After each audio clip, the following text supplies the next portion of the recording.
Hi, we're talking with Jackie for Fitnessology. And Jackie, let's talk today about nutrition and what makes good nutrition. You know, I'm glad you mentioned nutrition instead of diets because we need to get rid of the diet and we need to learn how to eat healthy. So, the choices that we eat and foods and the liquids that we drink would term good nutrition. What would be some good examples of good nutrition? People are watching, they're wondering, well, what does she mean? What should I be eating?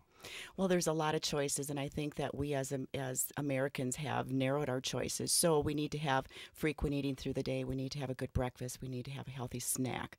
We need to have a good lunch. We need to have a healthy snack, and then we end up with dinner, and we need to have the right calories that will equal the energy that we're going to use through the day. Well, it's all about eating habits, right? I mean, a lot of people, and I'm guilty of this myself, eating breakfast is something that gets left by the wayside a lot of the times, and that really is like the most important meal of the day. You know, it really is, Murph, because if you don't have that breakfast, you can't get your body started. So you need to think, you need to get your metabolic system going, and without food, you don't get that going. Like a car. Yeah, I was just going to say, you like to compare our I bodies do. to a car. I would. I mean, you know, we all drive all over the place, and if we didn't have gas in the car, when we got out in the morning to turn that ignition, we wouldn't go anywhere.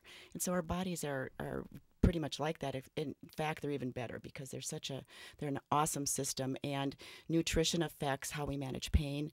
It affects the inflammation in the body. It affects how we look. It gives us the energy to exercise or just to do our daily living activities. Is there certain foods in particular that we should look to start our day with?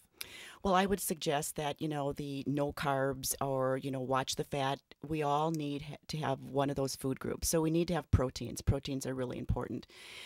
Proteins would include proteins that have lower fat, like no saturated fats, the fats that turn solid at room temperature.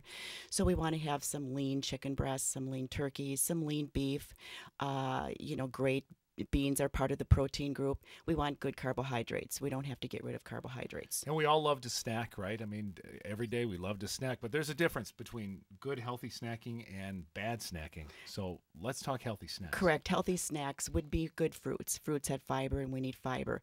Healthy snacks would be a piece of mozzarella cheese with that fruit, so we keep our insulin level managed. Almonds are awesome snacks, and then we get some of our omega fats in that snack. To name a few, let's watch the crackers. Let's watch. I was going to say, let's talk about bad snacks. What really doesn't work? You know, I hate to use the term bad because Right. no food is bad. It's how we use it. So we have better choices. And if you read the labels on your products that you purchase, you're going to watch, and you're not going to want some of those trans fats. You're going to watch the carbohydrates and the sugars. So it's everything a good balance. And I know one of the cool things you do with Fitnessology is help people plan meals. And planning meals is so important in the long run. It is. I think that's one of our biggest downfalls because everything needs to be a plan. You know, we plan how we work, go through our work day. We plan our businesses. We plan our trips. When it comes to good nutrition, we take what's just coming up and we don't spend any time. So if you would, at the end of your week on a Sunday, just go through the week and decide what you need, go to the grocery store, get it all put together.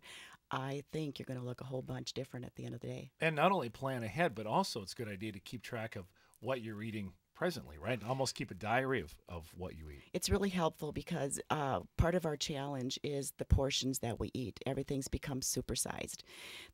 Right now, it's estimated that there's 100 million overweight people in the United States, and that includes kids as well as adults. There's more to it than what we eat. There's also how much we eat of what we eat. If folks want to find out more about Fitnessology and what you can do to help people, where can they go? Well, we have two resources. You can either call us at 920-430-1348 or our website, which is fitnessology.com. Awesome. Thank you. Thank you.